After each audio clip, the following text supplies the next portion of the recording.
لێ بێ مامۆستا حەمدینجان وەڵا من سەلمان حەمەخان مەجید مامۆستای هونەرم لە قوتابخانەی ناوەندی کوڕان و لە هەڵەبجەی شەهید دانیشم.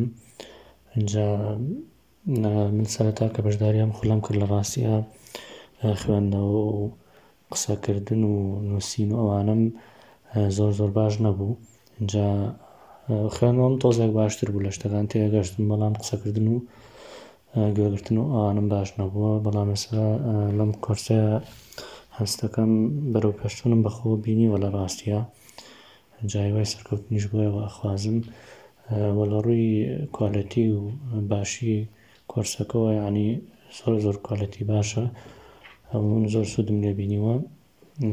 لە ڕووی تێچووی بارەکەشەوە من وەک خۆم لێ ڕازیم، چونکە بەڕاستی کۆرسێک بەو هەموو هیلاکی و مانووبوون و بەو چڕ و پوختیە کاخرێتە بەردەم ئێمەی فێرخوازەوە، هەستەکەم پرسیارەکەی زۆر گونجاو و زۆر مناسبە، چونکە مانووبوونیشی زۆری پێوە دیارە لە ئامادەکردنی کۆرسەکانە.